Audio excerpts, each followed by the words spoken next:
Septembre 1944. L'Europe brûle depuis 5 ans. L'armée allemande, qui en 1940 avait traversé les plaines de France en quelques semaines, se vide de son sang sur 2 fronts. À l'est, les soviétiques avancent sans relâche.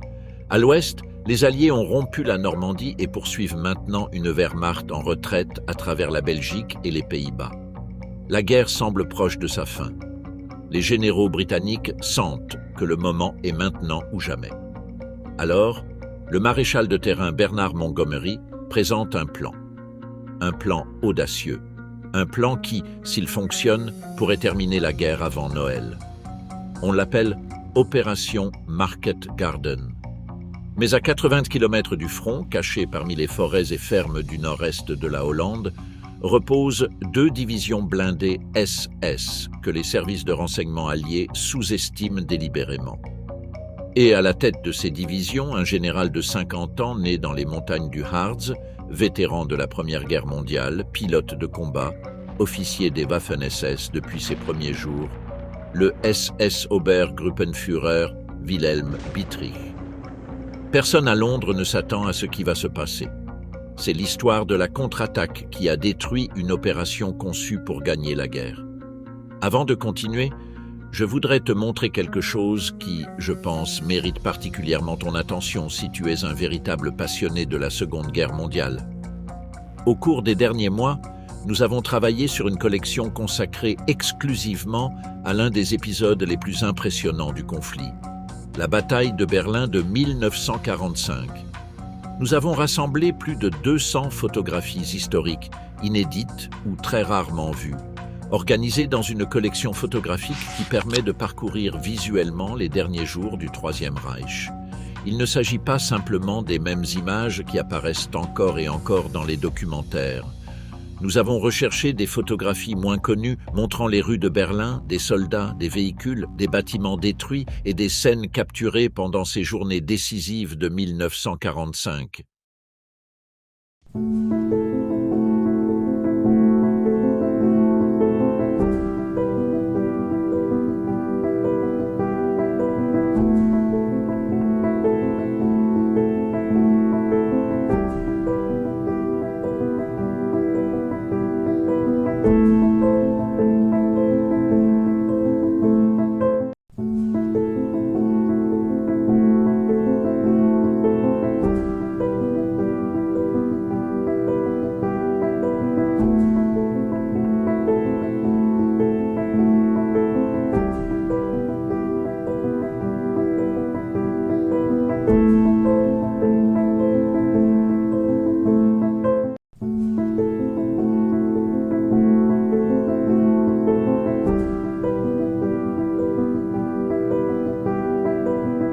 L'homme que personne n'a vu venir.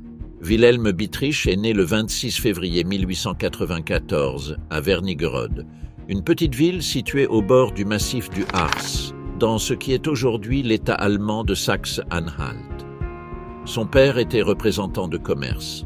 L'enfance dans cette région montagneuse, avec ses hivers rigoureux et ses étés brefs, a marqué un homme que ceux qui l'ont connu se souvenaient toujours comme méthodique. Froid sous la pression et brutalement honnête avec ses supérieurs, qualité qui, pendant la Seconde Guerre mondiale, l'a mise en conflit avec les cercles du pouvoir à Berlin plus d'une fois. Quand la Première Guerre mondiale a éclaté, Dietrich avait 20 ans et s'est volontairement engagé. Il a commencé sa carrière comme officier d'infanterie, mais en 1916, il a demandé son transfert aux corps aériens nouvellement formés. La transition a changé quelque chose chez lui. Comme pilote du Jagdstaffel 37, l'escadrille de chasse, Dietrich a obtenu 3 victoires aériennes confirmées et a gagné la Croix de fer de première classe. Il a appris dans les airs ce qu'aucun livre de tactique ne peut enseigner, que la vitesse de décision au moment exact où se présente l'opportunité détermine qui vit et qui tombe. Il n'a jamais oublié cette leçon.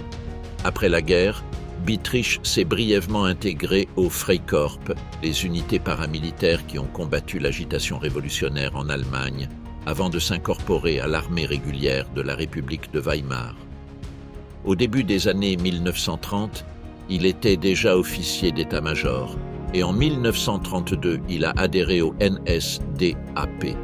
L'année suivante, la SS l'a recruté pour aider à établir ses écoles de formation d'officiers.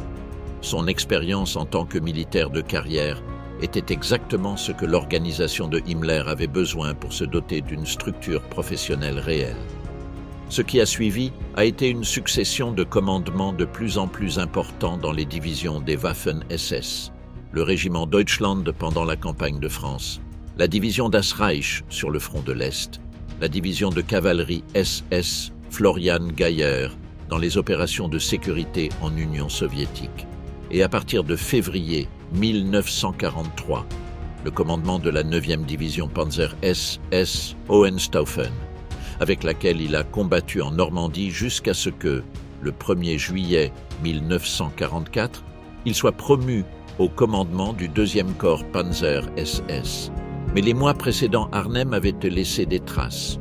Le 2e corps Panzer SS avait combattu en Normandie presque sans interruption depuis juin, et les semaines dans la poche de Falaise du 12 au 21 août 1944 avaient été dévastatrices.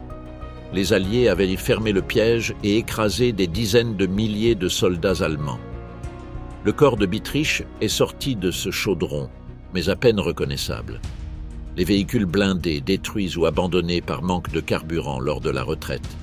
Les hommes épuisés. Les dépôts de munitions presque vides. Le maréchal de terrain Walter Model, commandant du groupe d'armée B, a pris une décision. Le 2e corps Panzer SS avait besoin de repos et de réorganisation. Il a été assigné à une zone tranquille, loin du front, dans le nord-est de la Hollande, à environ 75 km des positions allemandes de première ligne. Un secteur où, selon le propre Bittrich, rien de particulièrement significatif ne se passait. À la mi-septembre 1944, le quartier général du 2e corps Panzer SS était à Doetinchem, une ville hollandaise à environ 25 km à l'est d'Arnhem. La 9e division SS Hohenstaufen, sous le commandement temporaire de SS Obersturmbannführer Walter Harzer, avait ses unités dispersées autour de Beckbergen et du parc national de Veluwe, dans des collines boisées parfaites pour se cacher de l'aviation alliée. La 10e division SS Frundsberg, sous les ordres de SS Brigadeführer Heinz Harmel, se concentrait plus au sud-est, à Ruhrlo et ses alentours. Les deux divisions réunies n'atteignaient pas 9000 hommes. Elles avaient laissé en France leur meilleur équipement. De fait, le 17 septembre, les unités de Harzer étaient en plein transfert de matériel vers l'Allemagne. Les derniers wagons chargés de véhicules semi-chenillés endommagés attendaient sur les voies ferrées pour partir cette même après-midi vers Siegen, où la Hohenstaufen devait se réincorporer et recevoir des remplaçants. Et à ce moment précis, le ciel au-dessus des Pays-Bas s'est rempli d'avions. 10 heures du matin, le 17 septembre. L'alarme est arrivée d'abord par le son. C'était le bruit qui est arrivé avant tout rapport, avant tout coup de téléphone. Un rugissement sourd qui a grandi depuis l'ouest jusqu'à remplir l'horizon. Ceux qui étaient en terrain découvert ce dimanche matin ont levé les yeux et ont vu quelque chose qu'aucun Européen occidental n'avait observé à cette échelle. Des milliers d'aéronefs avançant en formation compacte, les escortes de chasse se balayant à basse altitude entre les colonnes de transport. Des C-47 Dakota par centaines, des planeurs Orsa et Waco remorqués en longue file, des bombardiers moyens qui avaient frappé les positions anti-aériennes allemandes heures avant. À l'hôtel Tafelberg d'Osterbeek, le maréchal de terrain Walter Model était sur le point de s'asseoir à table pour le déjeuner ponctuel de 13 heures, quand les premières explosions et le bruit du moteur de milliers d'aéronefs ont éclaté dans la salle à manger. Son adjoint administratif, le lieutenant Gustav Sedelhauser, se souvenait que le maréchal de terrain était toujours ponctuel à l'obsession pour le déjeuner. Ce jour-là, le déjeuner n'a pas été servi. Model est sorti et a vu les parachutistes descendre sur les prairies à l'ouest. Sa première réaction a été que les Alliés venaient de le capturer, lui, que l'objectif de cette opération était le propre quartier général du groupe d'armée B, installé seulement 3 semaines avant dans ses hôtels élégants d'Osterbeek, à seulement 5 km du pont d'Arnhem. Accompagné de son chef d'état-major, le lieutenant-général Hans Krebs, et de plusieurs officiers, Model a quitté précipitamment le Tafelberg, laissant son repas intact, ses documents, même ses effets personnels. Il monta en voiture et se dirigea vers l'est à toute vitesse, s'arrêtant plusieurs fois en chemin pour alerter différents commandants de secteur sur le débarquement. Le voyage, qui durait normalement une demi-heure, a pris plus d'une heure. À son arrivée au quartier général de Bietrich à Doetinchem, Model entra agité. Ses premières paroles, selon le propre Bietrich qui s'en souvenait décennies plus tard, étaient « Ils ont presque m'attrapé. Ils cherchèrent le quartier général. Tu te rends compte? Ils ont presque m'attrapé. » Bietrich le mit rapidement au courant de la situation. Les parachutistes avaient atterri à l'ouest d'Arnhem. Les zones de débarquement étaient proches du pont sur le Rhin. L'ampleur de l'opération, par le nombre d'aéronefs vus, était énorme. Model écouta et puis fixa son regard sur la carte. « Les ponts ne seront pas détruits, dit-il. Quoi qu'il advienne, les ponts se défendent, absolument. Les ponts ne seront pas sautés. » C'était son premier ordre. Bietrich était déjà parvenu avant à la même conclusion, bien que pour des raisons partiellement différentes. Si les ponts sur le Rhin et la Waal à Arnhem et Nimège restaient détruits, les propres forces allemandes au sud du fleuve perdraient leur unique voie d'échappement ou de renfort. L'ordre coïncidait avec la logique tactique, bien que Bietrich, dans les jours suivants, verrait cette décision comme une erreur potentiellement catastrophique, mais cela vint après. Dans ses premières minutes, Bietrich avait déjà à l'esprit le schéma de la réponse. Il prit une carte. Il pointa deux objectifs. Il dit à Harzer que la Hohenstaufen devait contenir et détruire les forces aéroportées britanniques à l'ouest et dans Arnhem. Il dit à Harmel que la Frundsberg devait traverser le Rhin dès que possible, avancer au sud et bloquer le pont de Nimège avant que les Alliés puissent consolider le corridor depuis le sud. La réunion fut brève. Dans une situation où le commandant allemand typique aurait attendu des ordres formels de l'échelon supérieur, demandé des clarifications, consulté les niveaux intermédiaires, Bietrich a agi avec la vitesse qu'il avait apprise dans les ciels de la Première Guerre mondiale. 40 minutes après le premier contact avec Model, les commandants des deux divisions SS avaient leurs ordres et leurs hommes étaient en mouvement. Le bataillon qui n'aurait pas dû être là. Tandis que Bietrich et Model coordonnaient à Doetinchem, dans les prairies à l'ouest d'Arnhem, quelque chose de plus imprévu se produisait déjà.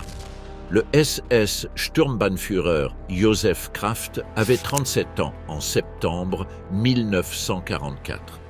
Il était ambitieux, énergique et politiquement habile dans la structure hiérarchique des Waffen-SS.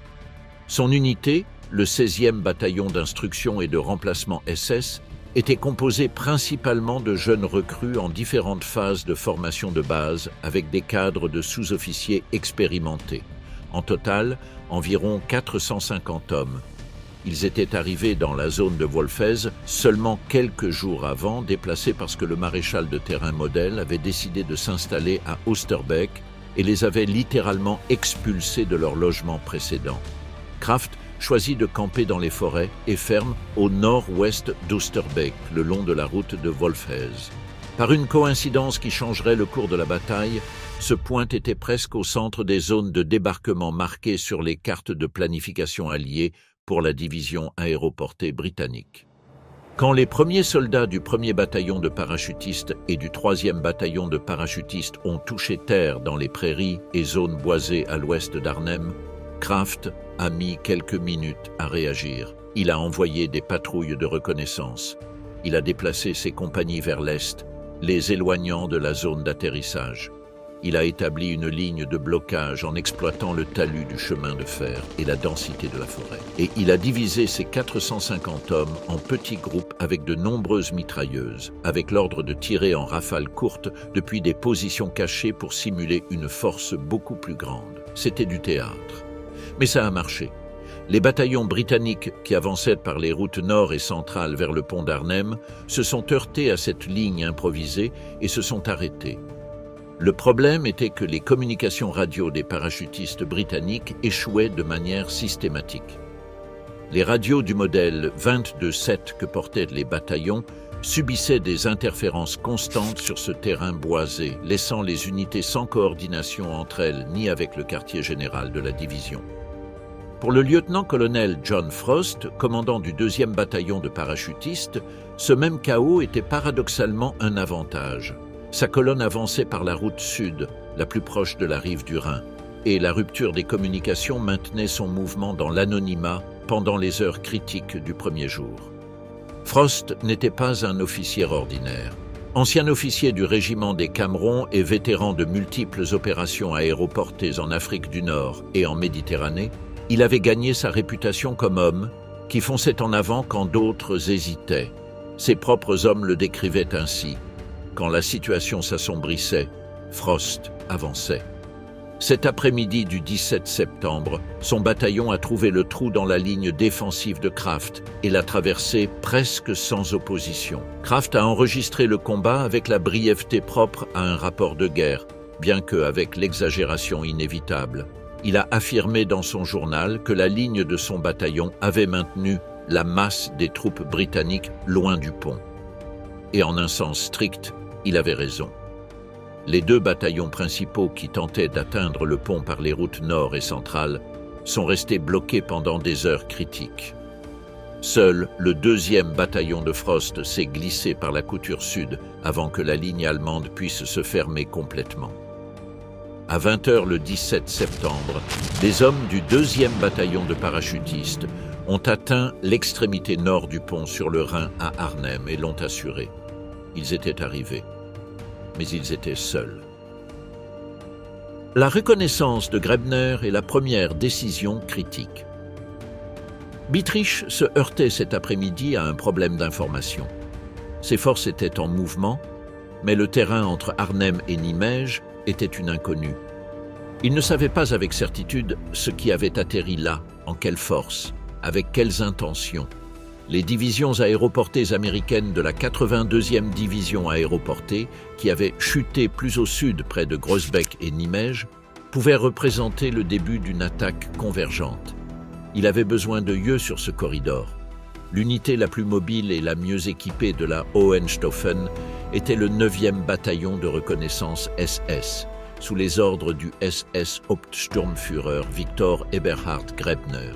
Né à Leipzig le 24 mai 1914, Grebner avait combattu comme officier de l'armée régulière en Barbarossa à partir de 1941, avant de passer au Waffen-SS en 1943.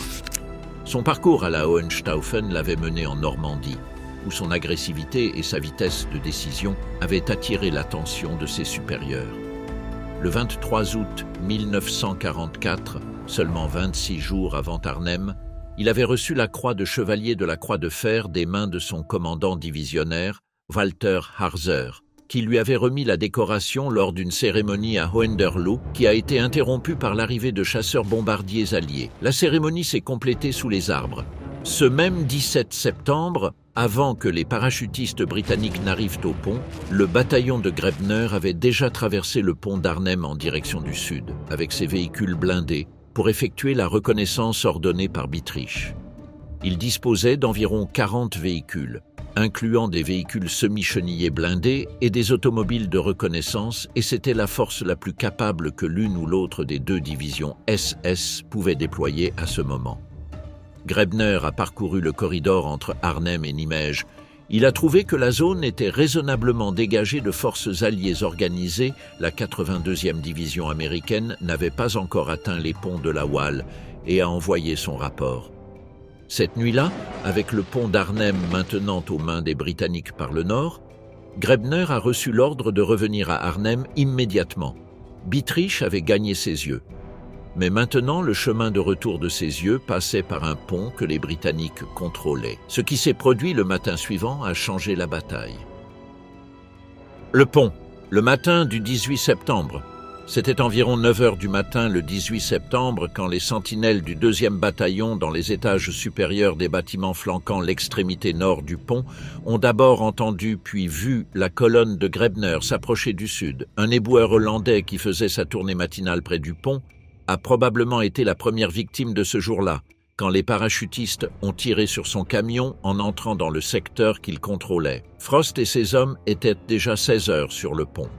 Ils avaient résisté au premier tâtonnement nocturne des forces allemandes, incluant les véhicules de reconnaissance de la 10e division SS qui avaient arrivé du sud en se réorganisant comme Kampfgruppe Brinkmann.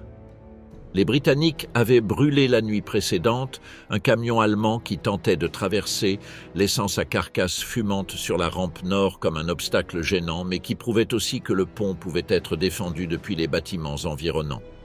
Maintenant, la colonne de Grebner, avec ses 21 ou 22 véhicules restants, il en avait laissé certains à Elst, à mi-chemin entre Arnhem et Nimège, avançait en formation vers la rampe sud du pont. Le major Dennis Munford, officier d'artillerie de la brigade, avait enregistré comme objectif une zone de concentration appelée Meeke-Oen, à l'extrémité sud du pont. Depuis sa position dans un des bâtiments, il a contacté par radio la batterie stationnée à Oosterbeek et a reçu l'autorisation d'ouvrir le feu. Quand la colonne de Grebner s'est mise en mouvement, Munford a simplement prononcé les mots « Objectif, Meeke-Oen ». La batterie a tiré sans besoin de correction. C'était précisément la zone par laquelle les véhicules allemands devaient passer. Le feu d'artillerie était trop léger pour arrêter les blindés, mais a semé des pertes parmi les motocyclistes en tête de colonne. Les premiers véhicules, automobiles à roues plus rapides, ont traversé la rampe à toute vitesse, se faufilant parmi les débris brûlés du camion de la nuit précédente et les mines que les parachutistes avaient replacées la nuit sur l'asphalte. Certains de ces véhicules plus rapides ont rompu l'encerclement et sont arrivés au nord, mais ce qui les attendait là étaient les fusils, les Piat anti-chars et les canons de 57 mm des hommes de Frost. Quand les semi-chenillés chargés de soldats ont commencé à suivre les automobiles, l'ordre d'ouvrir le feu avait déjà été donné et aucun d'eux n'a atteint l'autre côté sans être touché. Le sergent Cyril Robson, canonnier du C-Troop, avait son canon de 57 mm dans une rue à l'ouest du pont, considérablement en dessous du niveau de la rampe. Le lieutenant Tony Cox, depuis une fenêtre du bâtiment au-dessus de lui, le guidait. Robson a tiré des projectiles solides contre le parapet latéral du pont, jusqu'à ouvrir un trou en forme de V, et depuis ce trou, il pouvait tirer directement contre les côtés des semi-chenillés qui passaient à côté de lui. Les véhicules qui n'étaient pas immédiatement détruits restaient bloqués sur la rampe, leurs tourelles supérieures ouvertes, exposées à la pluie de projectiles d'armement léger qui tombaient de tous les bâtiments adjacents. Les soldats qui tentaient de sortir des véhicules en flammes tombaient sur l'asphalte sans pouvoir atteindre aucune couverture. Le combat a duré environ 2 heures. Quand il s'est terminé, 12 véhicules allemands brûlaient sur la rampe et le pont, formant une barricade de fer tordu qui bloquerait le passage pendant des jours. Environ 70 soldats SS avaient été tués. Victor Grebner, qui selon certains témoignages avançait debout dans une automobile d'état-major capturée aux Britanniques en Normandie, est mort pendant l'attaque. Son corps n'a pas été identifié avec certitude dans les jours suivants en raison de l'intensité du feu et des explosions. Pour Bittrich, qui observait les débris fumants depuis son poste de commandement, la perte de Grebner et de son bataillon de reconnaissance n'était pas une chiffre abstraite. C'était son unité de reconnaissance la plus capable, détruite en une matinée. Et l'image des semi-chenillés brûlant sur le pont lui confirma quelque chose qu'il pressentait déjà. Le pont d'Arnhem ne serait pas repris facilement. Tandis que les restes du bataillon de Grebner qui avait réussi à survivre cherchaient refuge dans une briqueterie au sud du pont, Bittrich a pris la décision qui scellait le sort des hommes de Frost. Il a ordonné le bombardement systématique des positions britanniques autour du pont. La ligne Spindler et le siège sur Arnhem. Le même 17 septembre, tandis que Frost marchait vers le pont et Kraft improvisait sa ligne de blocage, Bittrich avait donné un autre ordre qui s'avérerait tout aussi décisif. Le SS Obersturmbannführer Ludwig Spindler était le commandant du régiment d'artillerie de la 9e division Panzer SS Hohenstaufen. En conditions normales, un artilleur commande des canons et des obusiers, pas l'infanterie. Mais Bittrich et Harzer n'avaient pas le luxe d'utiliser chaque officier selon sa spécialité. Spindler a reçu l'ordre d'établir une ligne de blocage à l'ouest d'Arnhem qui empêche la masse des forces aéroportées britanniques d'avancer vers le pont. Pour ce faire, il devrait rassembler ce qui serait disponible. Il a commencé avec 120 hommes de son propre régiment, agissant comme infanterie. Dans les heures suivantes, s'y sont joints des unités de l'armée régulière, du personnel de la Luftwaffe, des écoles de sous-officiers, des unités de canons d'assaut, des restes d'autres unités. Le Kampfgruppe Spindler a grandi organiquement tout au long de la journée, se positionnant dans une ligne qui courait du nord au sud vers le Rhin, fermant progressivement chacune des routes que les bataillons britanniques tentaient d'utiliser pour atteindre le pont. 2 téléphonistes allemandes qui travaillaient à la centrale téléphonique d'Arnhem ont pris une décision cet après-midi-là qui a changé le flux d'informations. Elles sont restées à leur poste toute la nuit, signalant les mouvements des unités britanniques et aidant la ligne Spindler à se positionner aux points optimaux. Le général Bittrich, quand il l'a appris, leur a personnellement accordé la croix de fer.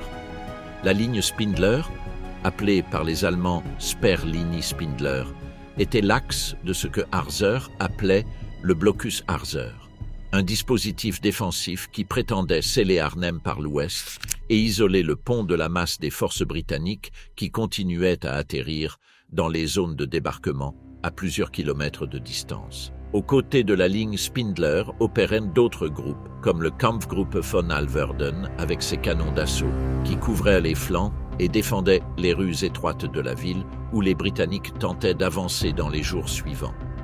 Simultanément, depuis le secteur occidental, le lieutenant-général Hans von Tettau organisait un autre dispositif par les ordres directs de Model.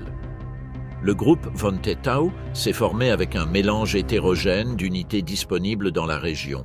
L'école de sous-officiers SS d'Arnhem, un bataillon de volontaires hollandais des SS, un régiment d'instruction de la Luftwaffe et plusieurs autres unités de garnison. Sa mission était d'attaquer la zone de débarquement britannique depuis l'ouest, pressant les forces aéroportées qui n'avaient pas encore atteint la ligne de combat. C'était le double marteau que Model voulait, Harzer se fermant depuis l'est et le nord, Tettau pressant depuis l'ouest. Le 18 septembre, tandis que les débris de la colonne de Grebner continuaient à brûler sur le pont, les environ 2000 parachutistes de la 4e brigade de parachutistes du brigadier Sean Hackett ont commencé à atterrir dans les zones de débarquement. Ils ont atterri sous le feu du Kampfgruppe von Tettau. Beaucoup ont perdu leur équipement lourd pendant la descente même. Ceux qui ont survécu à l'atterrissage sous le feu ont trouvé la route vers Arnhem bloquée par la ligne Spindler. Et ainsi, les Britanniques ont commencé à saigner. Harmel et la traversée par Pannerden. Tandis qu'Arnhem se transformait en un labyrinthe de combats urbains, Heinz Harmel avait un problème différent. SS, Brigadeführer Heinz Harmel, le commandant de la 10e division Panzer SS Frundsberg, avait 42 ans en 1944. Ses hommes l'appelaient affectueusement Der alte Frundsberg, le vieux Frundsberg, bien que 42 ans ne soient pas vraiment de la vieillesse. Le surnom parlait plus de son autorité et sa présence que de son âge réel. Harmel avait passé les jours précédant l'opération à Berlin pour des affaires de la division, et le 17 septembre, il revint en Hollande en urgence quand il reçut la nouvelle du débarquement allié.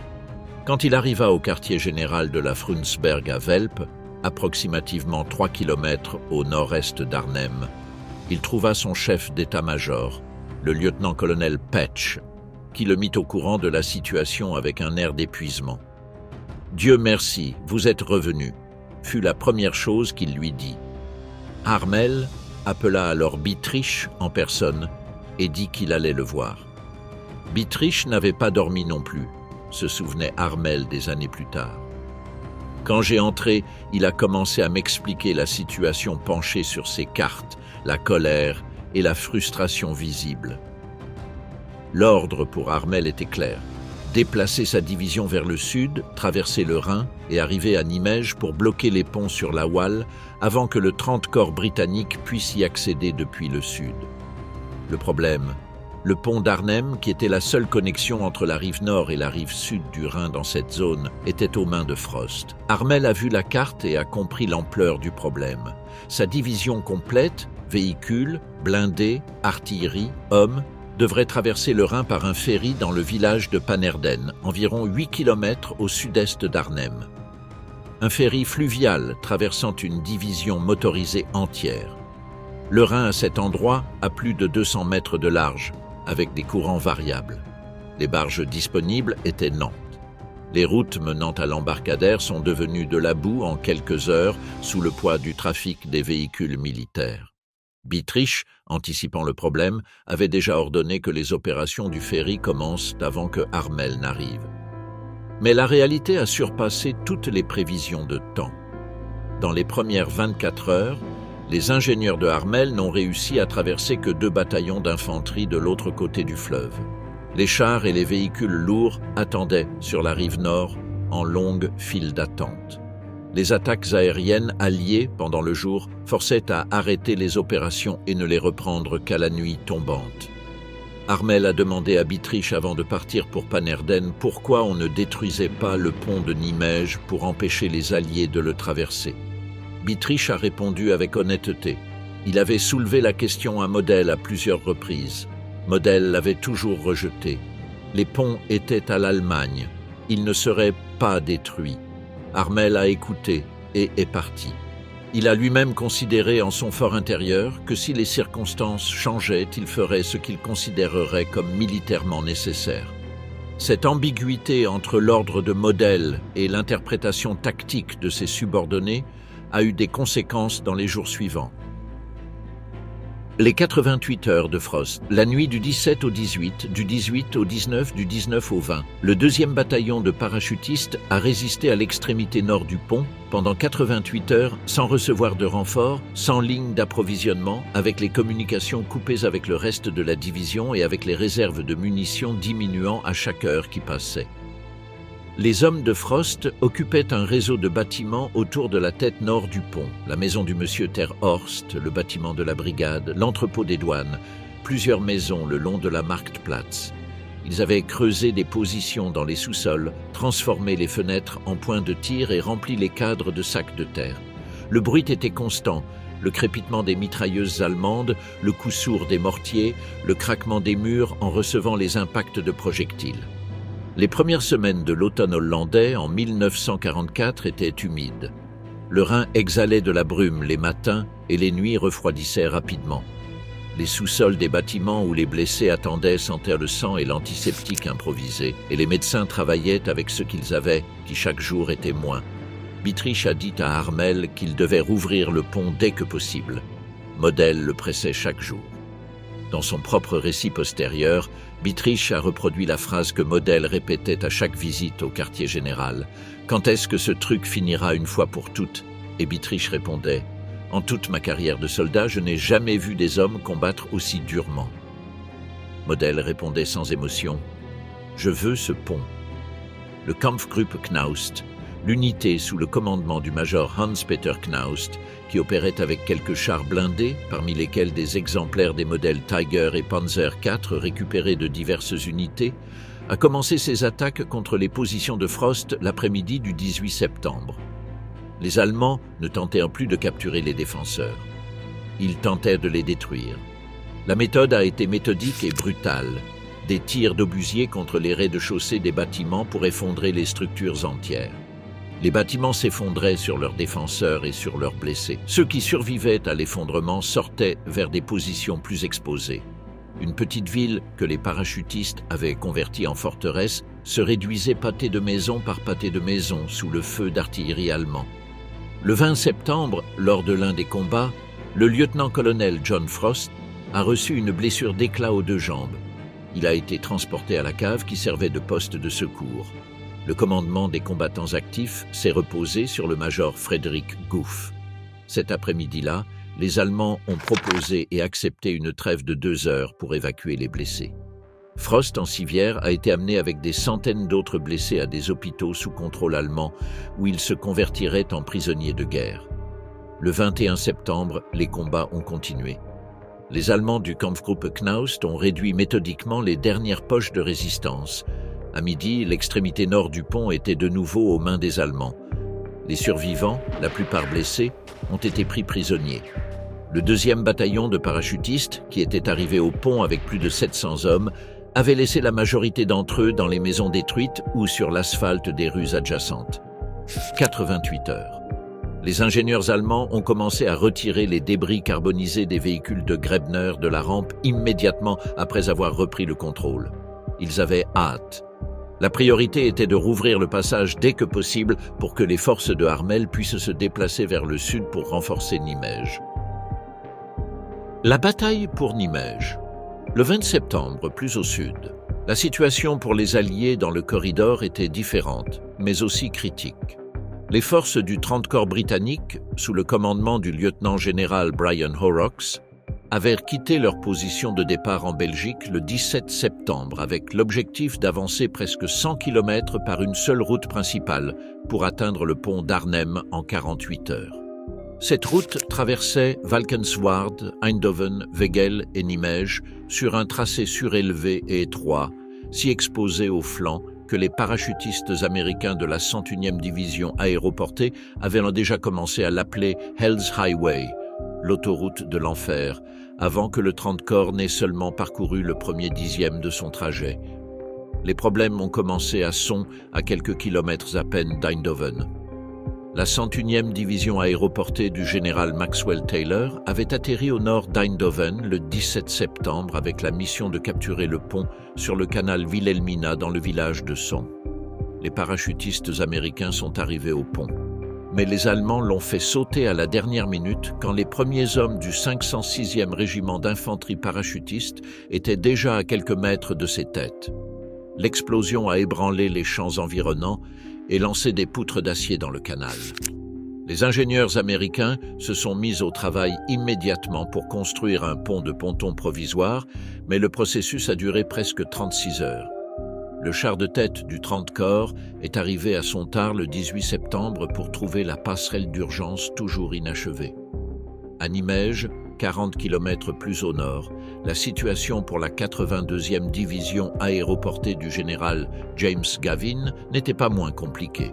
Gavin avait 37 ans et était le général de brigade le plus jeune de l'armée américaine. Ces hommes avaient sauté dans 3 combats avant la Hollande, Afrique du Nord, Sicile, Normandie, et lui en personne avait sauté avec eux à chaque opération. Il savait ce que c'était que combattre dès la première seconde. Mais Nimège était une ville de 90 000 habitants, avec un pont de 9 travées sur la Walle qui mesurait presque 500 mètres de longueur, et les forces de Harmel construisaient des positions défensives à ses accès méridionaux depuis l'après-midi du 17 septembre. Gavin avait en plus un autre problème structurel. Browning lui avait donné l'ordre explicite de ne pas tenter de prendre le pont de Nimège jusqu'à ce qu'il n'ait assuré les hauteurs de Groesbeek, au sud-est de la ville. Ces hauteurs dominaient le terrain environnant et c'était la seule position d'où les Allemands pourraient accumuler des forces pour tomber sur les flancs du corridor depuis la forêt du Reich. L'ordre avait une logique tactique, mais signifiait que le pont de Nimège restait pendant des heures sans une attaque décidée, tandis que les forces de Harmel arrivaient de Pannerden et s'établissaient dans leur position. Quand le 30 corps et Gavin coordonnèrent enfin l'assaut au pont le 20 septembre, la solution qui s'imposa était aussi audacieuse que désespérée. Traverser la Walle en barque d'assaut au point où le fleuve a plus de 400 mètres de large, sous le feu ennemi direct, en plein jour. L'unité désignée était le 3e bataillon du 504 régiment d'infanterie parachutiste, sous le commandement du major Julian Cook, qui avait 26 ans. Cook a appris la mission et l'a décrite comme si on lui demandait de recréer le débarquement d'Omaha Beach, lui seul. Beaucoup de ces hommes n'avaient jamais été dans une petite embarcation. Les barques d'assaut, 26 au total, ont tardé à arriver jusqu'à bien avant dans l'après-midi. Construites en toile verte avec des fonds de contreplaqué de 19 pieds de longueur, elles mesuraient seulement 76 cm du plat-bord au fond. Chacune devait transporter 13 parachutistes et 3 ingénieurs qui les rameraient. Mais dans beaucoup des barques, il n'y avait que 2 rames au lieu des 8 prévues. Les hommes devraient utiliser les crosses de leurs fusils. À 15 heures le 20 septembre, avec les chars des gardes irlandais tirant un écran de feu sur la rive nord et la fumée la couvrant partiellement, le premier lieutenant Patrick Mulloy entendit quelqu'un crier « Allez !» et toute sa rangée d'hommes saisit les bords des barques et se mit à courir vers la rive. La première vague, environ 260 personnes des compagnies H et I, plus les ingénieurs, entra dans l'eau dans des conditions que le capitaine Karl Capel décrivit plus tard comme « confusion totale ». Certaines barques se sont échouées dans la boue des rives basses. D'autres ont chaviré en entrant. D'autres tournaient sans contrôle, traînés par le courant de 8 à 10 km à l'heure de la voile. Plusieurs hommes sont tombés à l'eau.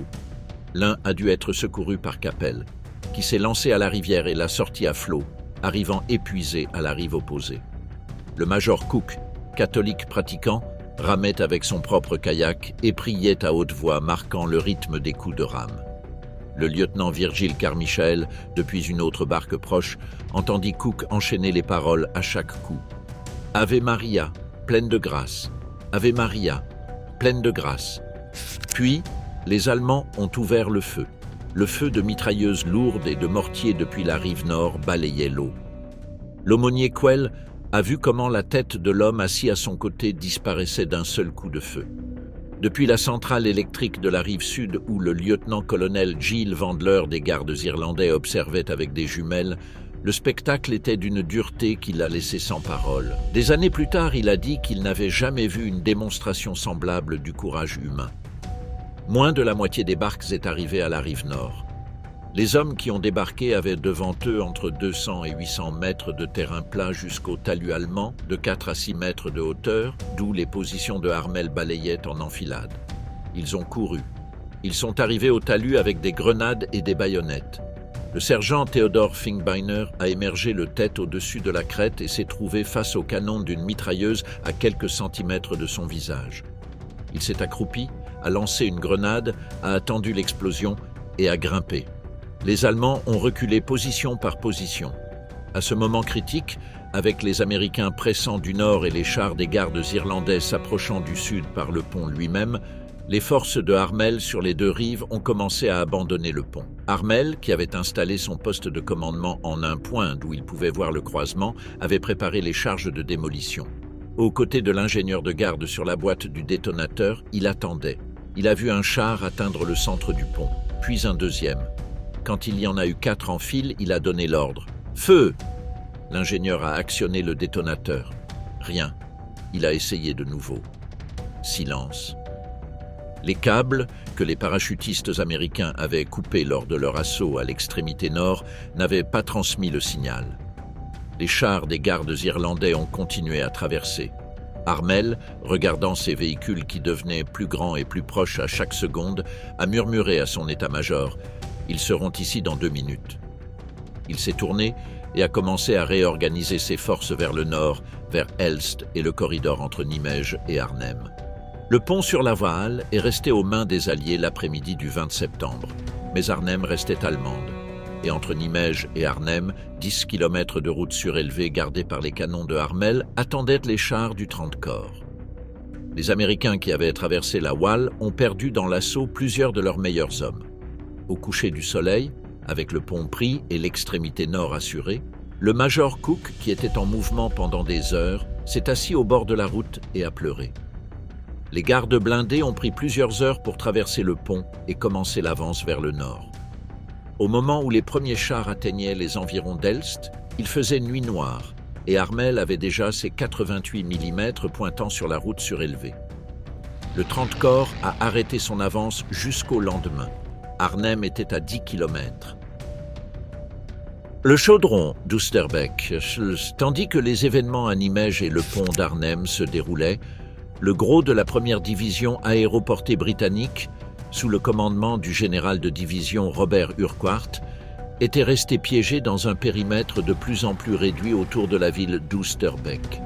Urquhart avait passé les premières 36 heures de la bataille sans pouvoir diriger quoi que ce soit. L'après-midi du 17 septembre, Quand il a tenté d'avancer vers le pont pour voir la situation lui-même, il est resté piégé avec le brigadier Gerald Latbury quand les combats urbains ont interrompu son chemin de retour. Il a passé la nuit du 17 au 18 caché dans la cave d'une maison hollandaise, conscient que sa division combattait à plusieurs kilomètres de distance et qu'il n'avait aucun moyen de communiquer avec elle. Seulement l'après-midi du 18 septembre, après un retour pénible à travers les combats, Urquhart a pu reprendre le commandement. Et à ce moment, le panorama était clair. La majorité de la division n'atteindrait pas le pont. Les routes étaient bloquées. Le 19 septembre, le troisième jour de l'opération, est considéré par les historiens qui ont étudié la bataille en détail comme le point d'inflexion irréversible. Ce jour-là, 4 bataillons britanniques ont tenté un ultime assaut désespéré pour se frayer un chemin vers le pont d'Arnhem à travers les rues de la ville. Ils ont heurté les positions de Spindler et les canons d'assaut du Kampfgruppe von Alverden. Dans les rues étroites du centre urbain, les parachutistes avançaient en colonne que les flancs allemands pouvaient balayer des deux côtés simultanément. Les pertes ont été si graves que plusieurs de ces bataillons ont cessé d'exister comme unités de combat efficaces. Seulement de petits groupes ont réussi à se retirer vers Oosterbeek. Harzer, avec la structure du blocus déjà consolidée, mettait de l'ordre dans ces groupes de combat autour du périmètre qu'avaient établi les Britanniques à Oosterbeek. L'hôtel Hartenstein, avec son grand jardin de gazon et ses avenues d'arbres, s'est transformé en quartier général d'Urquhart. L'église d'Oosterbeek, la villa Valkenburglaan, l'hôtel Schönhurd, les maisons de la famille Terhorst près du Rhin, ces bâtiments marquaient les limites de ce que les Allemands appelaient le Kessel, le chaudron, et les Britanniques simplement le périmètre. Le 22 septembre, Model a subordonné formellement le groupe von Tetto au commandement du 2e corps Panzer SS de Bietrich, qui avait déjà le contrôle opérationnel de toutes les forces allemandes engagées contre la 1re division aéroportée. Bietrich a transféré le commandement tactique immédiat à Harzer, qui s'est mis à diriger le siège depuis le secteur d'Arnhem, resserrant le périmètre avec ses unités depuis l'est et le nord, tandis que von Tettau pressait depuis l'ouest. Les jours 22 au 25 septembre se sont écoulés comme une forme de violence continue mais mesurée. Les Allemands n'assaultèrent pas le périmètre en masse, parce que Bietrich savait que les parachutistes britanniques combattaient bien depuis des positions défensives et qu'un assaut frontal coûterait plus que ce qu'ils gagnaient. La méthode choisie a été le siège artilleur. Bombardement systématique de mortiers et d'obusiers contre le périmètre, heure après heure, créant des pertes continues que les Britanniques ne pouvaient ni remplacer ni évacuer correctement. Urquhart a décrit ces jours comme l'expérience la plus difficile de sa vie militaire. Kate Terhorst, une femme hollandaise dont la maison s'est transformée en poste de secours improvisé, a soigné des centaines de blessés pendant plusieurs jours dans ses pièces et jardins avec le bombardement tombant sans interruption autour d'elle. Son nom reste à jamais lié à la bataille. Les largages d'approvisionnement depuis l'air qui devaient arriver avec des munitions et des provisions au périmètre d'Oosterbeek continuaient d'échouer. Les pilotes des avions de transport de la RAF et de l'USAAF volaient sous le feu anti-aérien allemand avec un courage extraordinaire, mais les conteneurs tombaient systématiquement en dehors du périmètre. Les Allemands récupéraient le matériel allié. Dans certains cas, les parachutistes du périmètre regardaient depuis leur position comment les conteneurs de nourriture et de munitions descendaient entre les lignes allemandes. Les Polonais à Driel. Le 21 septembre, après 2 jours de retard causés par le mauvais temps en Angleterre, la première brigade de parachutistes polonaise du général de brigade Stanisław Sosabowski a finalement sauté sur les prairies au sud du Rhin, près du village de Driel. Sosabowski avait 52 ans et avait passé plusieurs jours précédant l'opération à exprimer ses doutes sur le plan. Quand, dans le briefing du 12 septembre, on lui a expliqué que les parachutistes polonais atterriraient au sud du Rhin tandis que ses dépôts d'équipement et de munitions iraient par planeur au nord, le général polonais a pointé le problème évident. Qu'arriverait-il si le pont restait aux mains des Allemands quand il arriverait? La réponse qu'il a reçue a été que d'ici là, le pont aurait été pris. Sosabowski n'était pas convaincu, mais est resté silencieux à la réunion.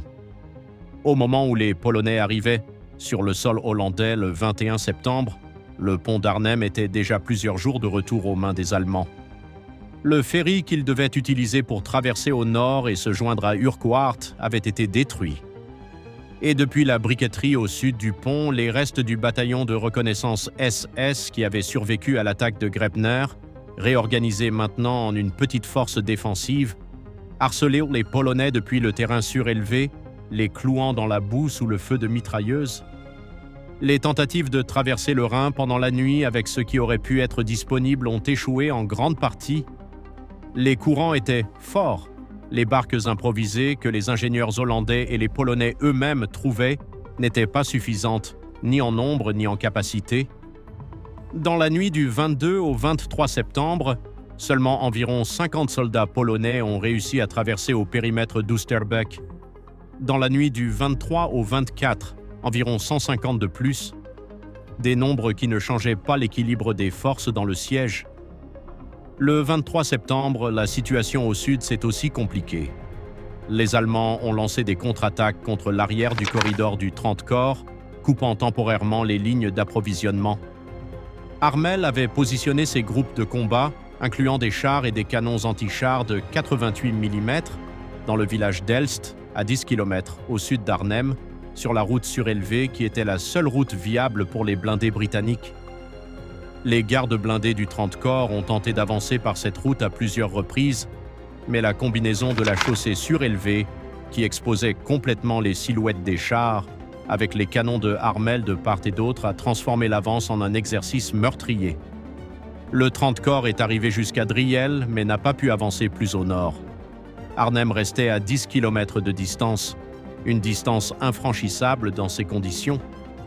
Le 24 septembre, 60 chars Tiger sont arrivés au secteur de Model, renforçant les positions allemandes. L'arrivée de l'équipement lourd, qui avait voyagé depuis l'intérieur de l'Allemagne, a confirmé que toute possibilité théorique d'une rupture alliée dans cette zone était désormais purement académique. La décision du 25 septembre.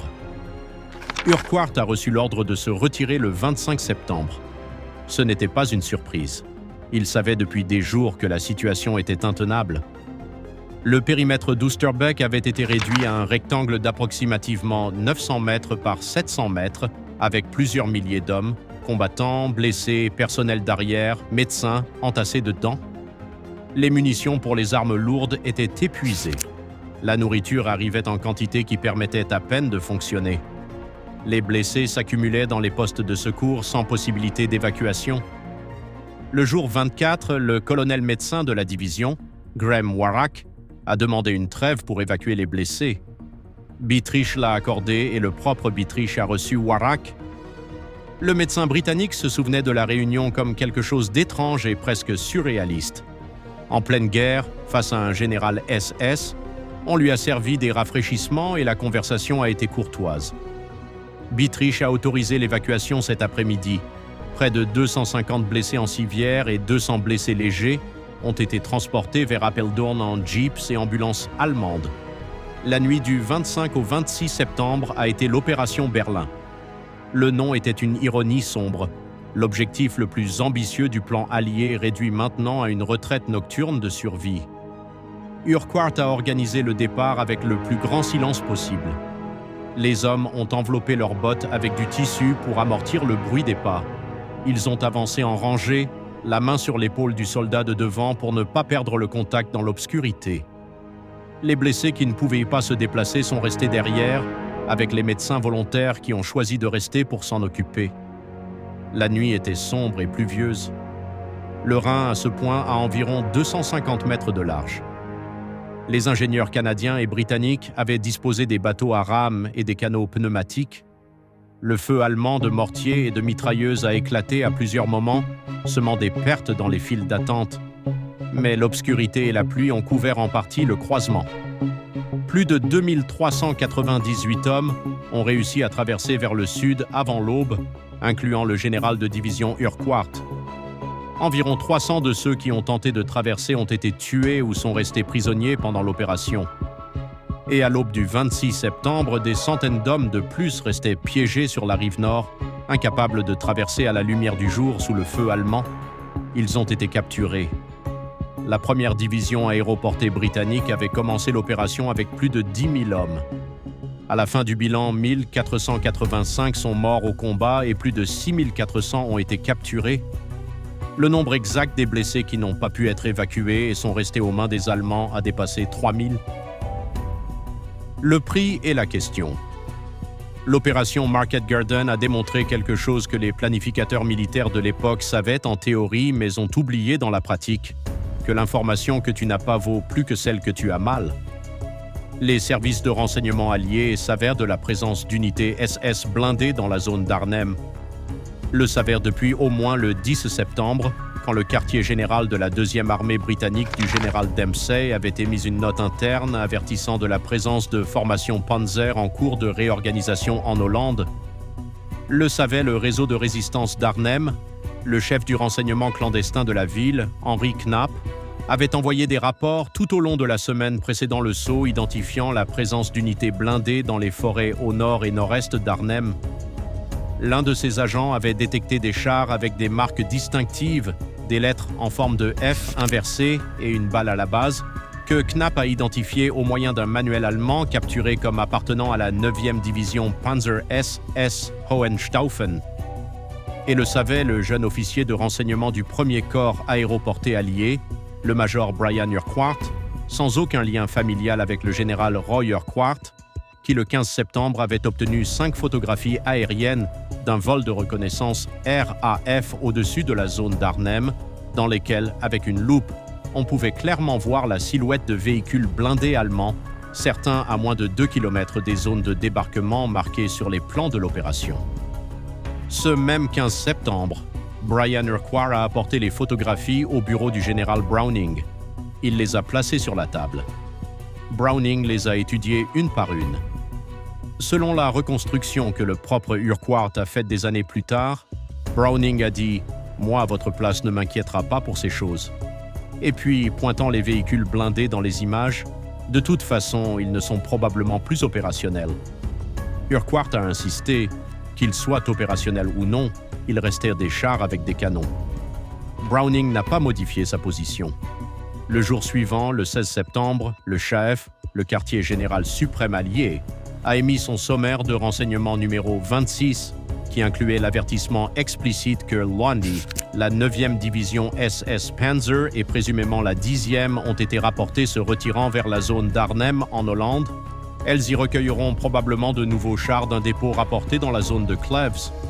Ce sommaire avait causé une telle préoccupation au général Bedell Smith, chef d'état-major d'Eisenhower, que Smith s'était personnellement approché de Montgomery pour exprimer ses doutes sur l'opération. Montgomery l'avait renvoyé avec la même réponse. Les divisions étaient trop affaiblies pour être une menace réelle. Browning, à son tour, avait informé son propre chef d'état-major des préoccupations d'Urquhart. La réponse institutionnelle avait été de caractériser le jeune officier de renseignement comme quelqu'un dont la perspective était teintée par l'épuisement nerveux et qu'il tendait à être quelque peu hystérique, probablement par excès de travail. Le jour suivant, après avoir montré les photographies à Browning, Urquhart a été visité par le médecin du corps, qui lui a suggéré de se reposer et de prendre un congé. On lui a dit de rentrer à la maison. Il a été relevé du service actif la veille de l'opération la plus grande dans laquelle il aurait pu participer dans sa carrière. La dynamique institutionnelle qui a déclenché cette décision est l'une des plus étudiées dans les analyses académiques de Market Garden.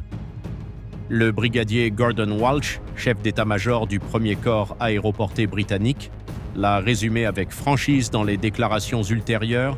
Le quartier général du 21e groupe d'armée était notre principale source de renseignement et nous prenions ce qu'on nous donnait comme vérité.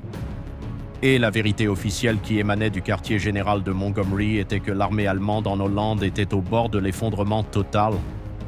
Un optimisme que personne dans la chaîne de commandement ne trouvait convenable de remettre en question publiquement quand l'opération était déjà en cours.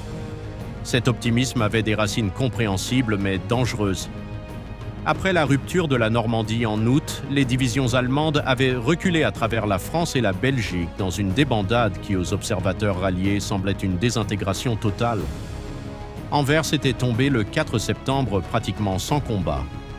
L'armée allemande à l'ouest semblait terminée.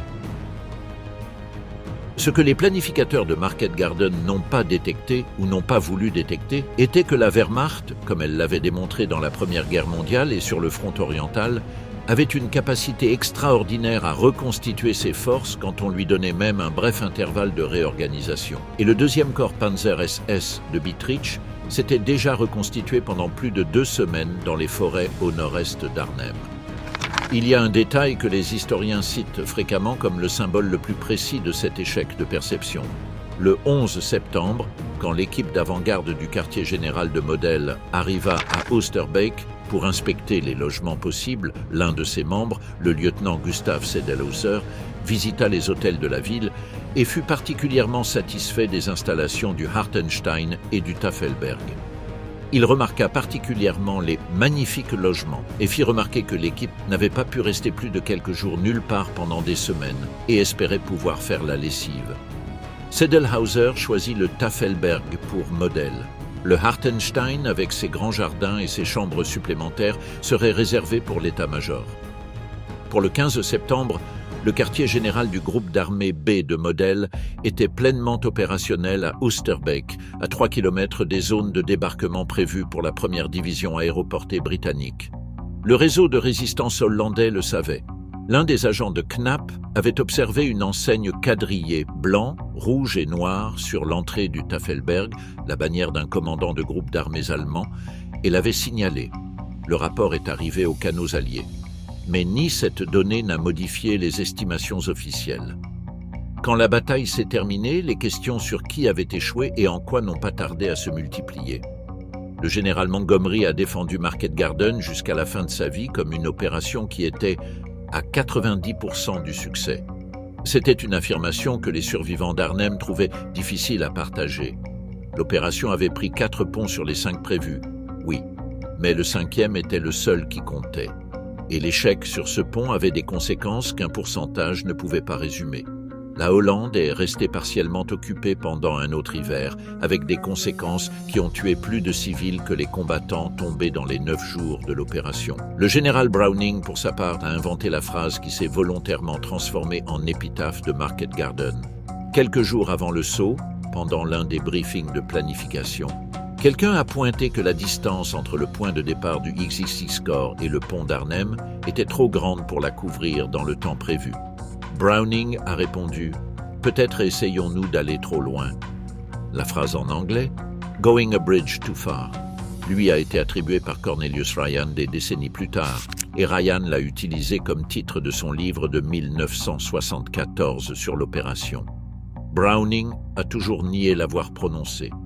Ce que personne n'a nié, c'est que la carte, avec ses flèches propres et ses chronogrammes précis, ne montrait pas les forêts au nord-est d'Arnhem remplies d'hommes du 2e corps Panzer SS, attendant qu'on leur donne une raison de bouger. Bietrich leur en a donné une le 17 septembre, dans l'espace de quelques minutes. La différence entre la capacité alliée de traiter l'information disponible et la capacité allemande d'agir sur l'information minimale qu'ils avaient était clairement exposée dans les premières heures de l'opération. Les Alliés savaient où se trouvaient les Panzers. Les Allemands ne savaient pas où allaient les parachutistes jusqu'à ce qu'ils les voient tomber. Et pourtant, la réponse allemande a été plus rapide. Cette asymétrie entre ce qu'on sait et ce qu'on fait avec ce qu'on sait est peut-être la leçon la plus durable de la bataille d'Arnhem. Pas la seule, mais la plus inconfortable pour ceux qui ont pris les décisions. Ce que la carte ne montrait pas, l'opération Market Garden a démontré quelque chose que les planificateurs militaires de l'époque savaient en théorie, mais ont oublié dans la pratique, que l'information que tu n'as pas vaut plus que celle que tu as mal. Les services de renseignement alliés savaient de la présence d'unités SS blindées dans la zone d'Arnhem. Le major Brian Urquhart, sans lien familial avec le général, officier de renseignement de la première force aéroportée alliée, avait présenté des photographies aériennes montrant des véhicules blindés dans les forêts au nord-est d'Arnhem.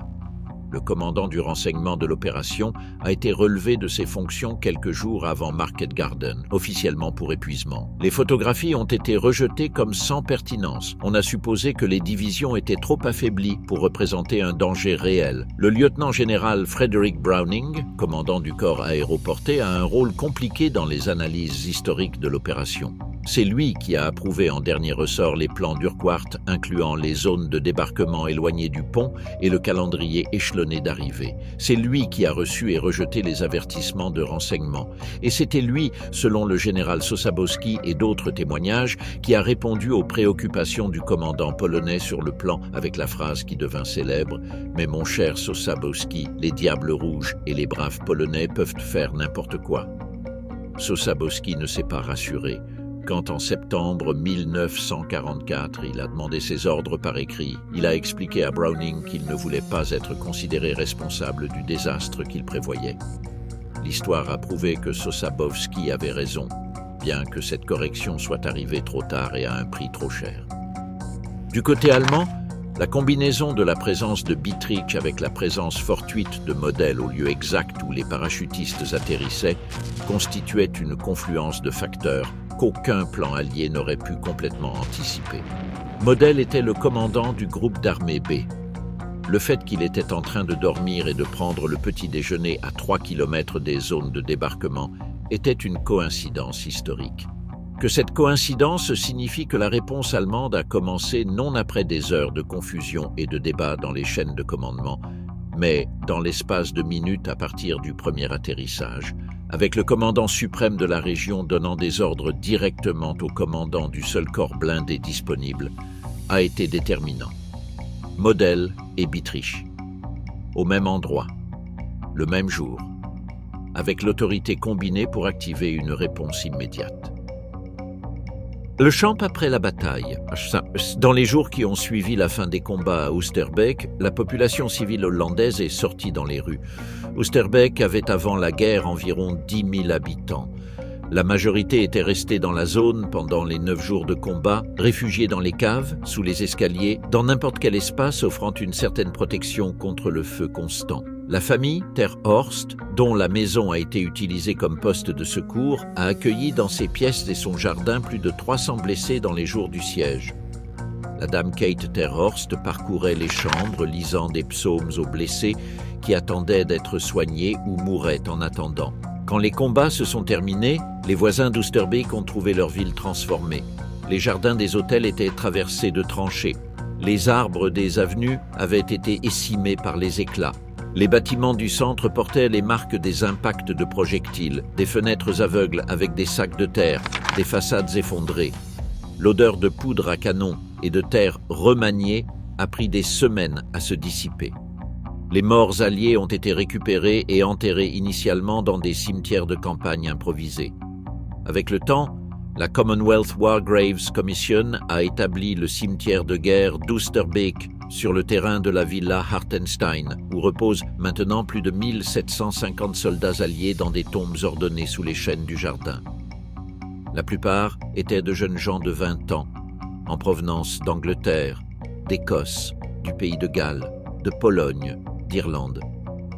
Les vétérans qui ont survécu sont retournés à Oosterbeek pour la première fois en 1945 et ont continué à revenir chaque année. La cérémonie annuelle de commémoration célébrée au cimetière d'Oosterbeek chaque 3e week-end de septembre a attiré pendant des décennies les survivants de la bataille. Les enfants hollandais d'Oosterbeek ont placé des fleurs sur les tombes à la première cérémonie de 1945 et cette tradition a continué des générations après que les derniers vétérans aient disparu. Le pont sur le Rhin, le John Frost Brugge, est toujours là. Sur lui passent chaque jour les voitures et les camions d'une ville européenne prospère et tranquille, sans que ses passagers pensent nécessairement aux semi-chenillés en feu de Grebner ou aux caves humides où les hommes de Frost ont tenu leurs 88 heures. Mais le pont a un nom, et ce nom dit tout. L'opération Market Garden a échoué dans son objectif principal. Le Rhin n'a pas été traversé en septembre 1944. La ligne Siegfried n'a pas été contournée. La vallée de la Ruhr n'a pas été atteinte. La guerre sur le front occidental a continué jusqu'en mai 1945, avec les Alliés traversant finalement le Rhin en mars cette année-là. À Remagen, en un point très différent, après des mois additionnels de combats qui ont coûté des centaines de milliers de vies de plus des deux côtés. La Hollande a payé un prix supplémentaire. Les provinces du nord des Pays-Bas, libérés en partie par le corridor de Market Garden mais bloqués par l'échec à Arnhem, sont restés sous occupation allemande pendant l'hiver 1944 à 1945.